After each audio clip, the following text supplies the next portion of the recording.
Hi and welcome to ECCB Connects. The second OECS ECCB International Netball Series will take place in the Commonwealth of Dominica from the 10th to the 18th February. We have the details when we come back.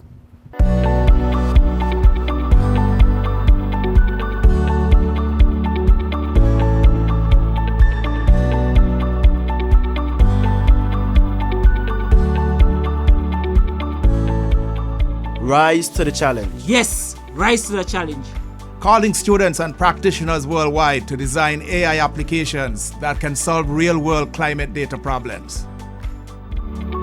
Students and experts are challenged to apply their expertise in data science and artificial intelligence to assess the changes and correlations between specific climate data and predict future events and trends. The data provided by challenge organizers will cover 3 or more data sets from countries in the Eastern Caribbean Currency Union related to the rise in heat temperatures, intensity and frequency of hurricanes and floods, reduced precipitation or low rainfall, coastal degradation, coastal flooding and sea level rise, deforestation, and soil erosions. This fully virtual event will culminate with finalists selected from the pool of candidates who would have submitted their entries, pitching their prototypes on April 7, 2022, Day 2 of the Growth and Resilience Dialogue, for the opportunity to win the grand prize of $10,000. University students and private sector practitioners working in the fields of data science and artificial intelligence are invited to participate in the Climate Resilience Data Challenge 2022, organized by the Eastern Caribbean Central Bank, ECCB, in collaboration with the OECS Commission, the World Bank, and the University of the West Indies.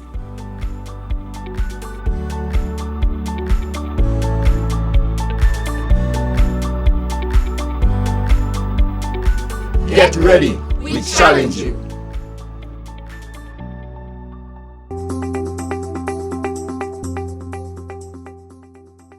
Thanks for staying connected. I have with me Regina Walsh, President of the Dominica Netball Association, and Rufina Paul, President of the Caribbean Netball Association. We'll be discussing the upcoming OECS ECCB International Netball Series, which will be held in the Commonwealth of Dominica from the 10th to the 18th February. Regina and Rufina, welcome to ECCB Connects. Thank you for having us. Welcome, and let me say Happy New Year to the ECCB and to all the staff. Thanks for the opportunity to just update you on what Dominica is going to do. Yes, so it's all netball action coming up on the 10th of February, from the 10th to the 18th of February in the Commonwealth of Dominica.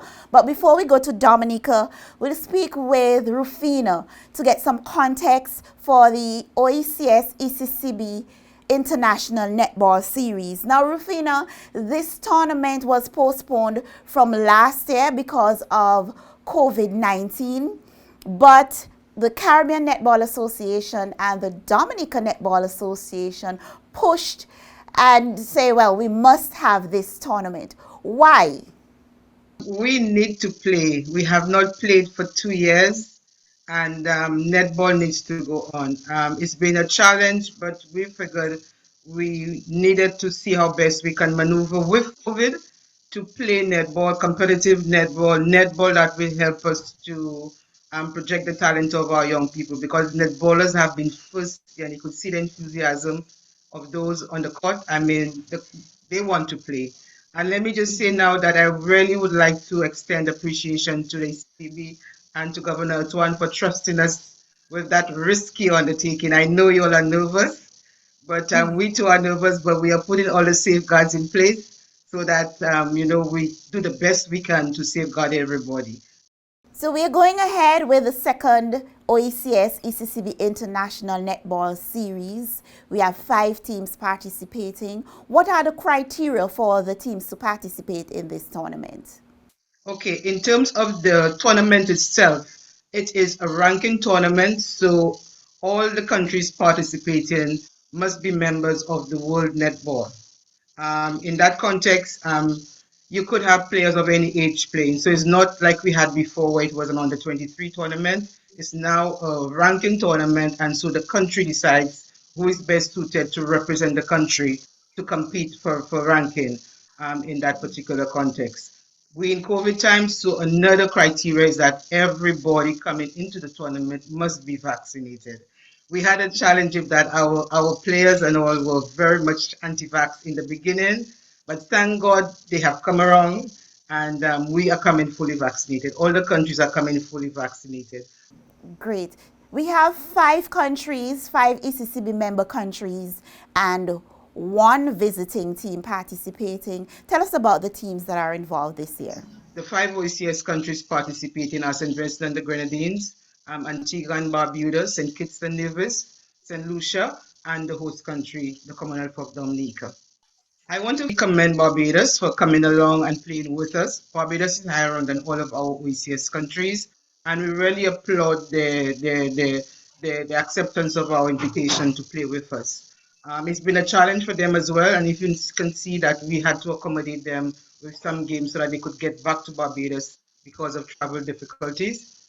But we really want to applaud them for staying the course with us and wanting to come on board. As a visiting team, they will not be competing. Not competing for the trophy, but they are also playing ranking games.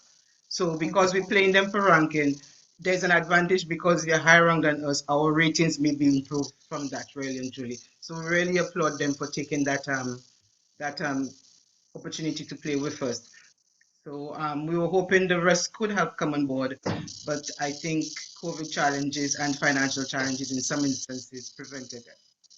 Of course, because the defending champions are not participating this year. We tried, but it was a difficulty for them. Maybe where they are geographically, the route they have to take may be a challenge, so I'm not sure. Because in the case of St. Vincent, they too have travel challenges. They have to go up and come back down, on NIAT. So we need to roll with the punches and see how best we can play. Great. Just for information, the defending champions are Grenada, Team Grenada. So Regina, let's now move to you. Come 10th to 18th February, it will be all netball action in the Commonwealth of Dominica. Dominica has hosted this, well, we have shifted from the OECS under 23, but 1993 was the last time Dominica hosted the tournament. And you're coming on now in a challenging time. So I must first of all congratulate the Dominica Netball Association for taking on this challenge at this time. Of course, COVID-19 is of great concern. What measures do you have in place to ensure the safety of all netballers and officials? Well, thanks again for the opportunity to be here.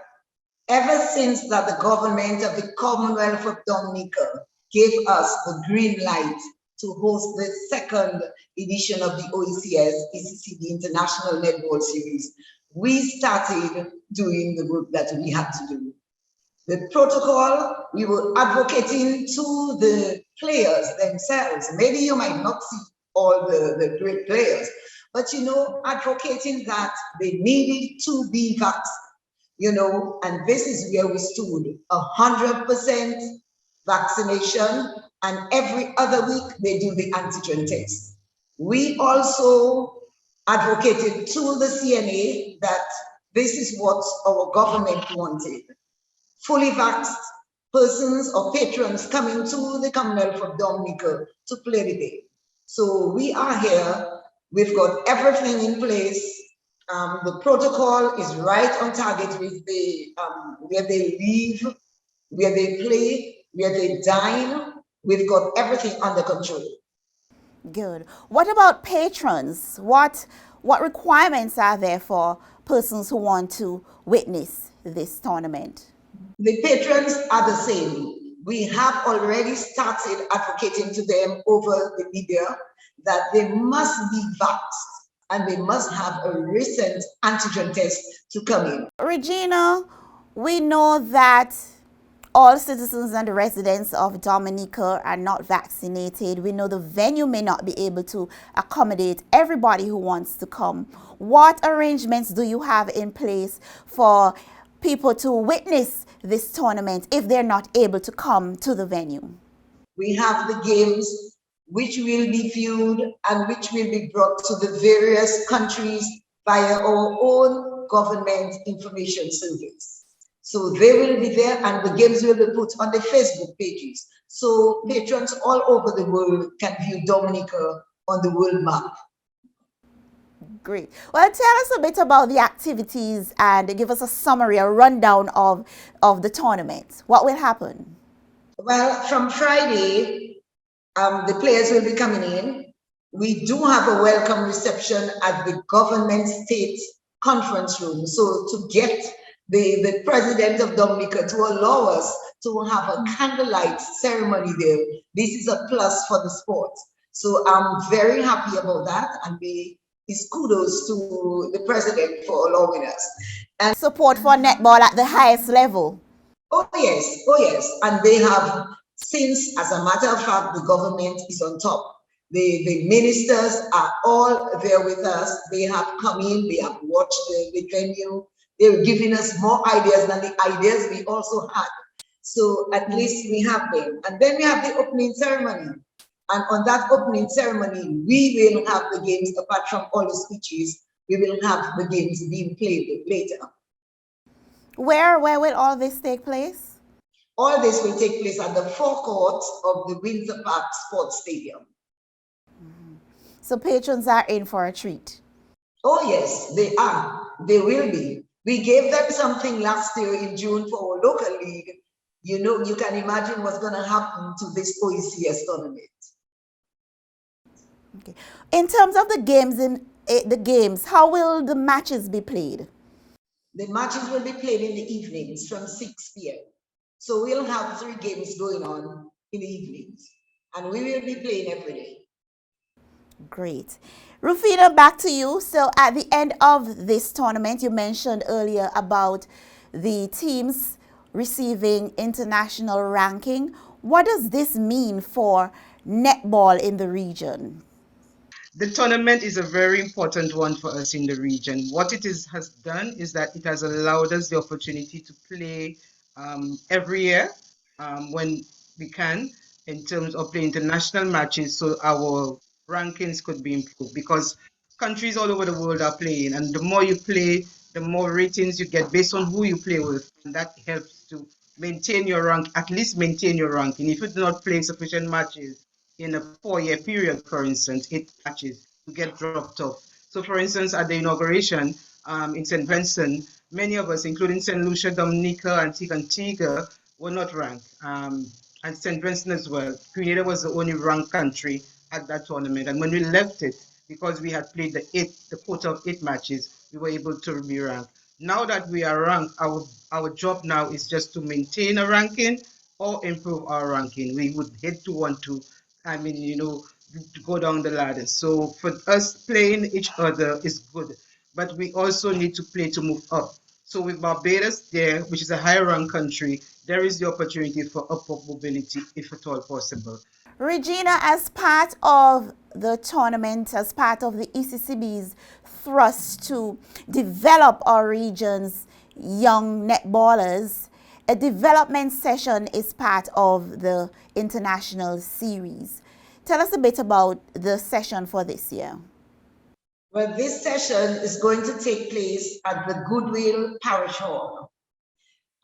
We've got the hall all set up for this, and we were hoping that the young ladies, you know, the camaraderie that will be brought on board by all these players, and also the ECCB coming on board to present to us what netball should really be among the young ladies of the OECS. We feel this will be a very great session. And every time I see Rufina, I'm so thankful to have had her as the helm of the CNA, because a lot of information has already been drawn down to us. So with this also, we will see so much coming out from this session, which will be held by the ECCB. Regina, as we wrap up, What message do you have for the patrons in the Commonwealth of Dominica with respect to the second OECS ECCB International Netball Series? To the patrons, I say we must be each other's keeper. We must be vaxxed. And if this is the way to go, because COVID doesn't seem it will leave us, not just now. So what we are imploring on the patrons is get vaxxed. Thank you very much, Regina and Rufina, and all the best to you both and to all the teams that will be participating in this year's tournament. Welcome. Thank you.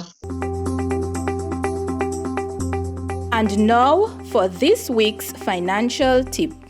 This pandemic has taught me the importance of having a savings and how essential it is to save.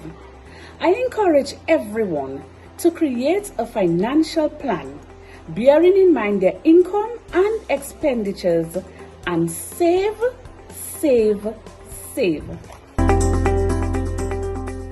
This brings us to the end of this week's episode of ECCB Connects. We invite you to check our Facebook page for live action in the second OECS ECCB International Netball Series starting tomorrow. Thanks for watching. See you next time.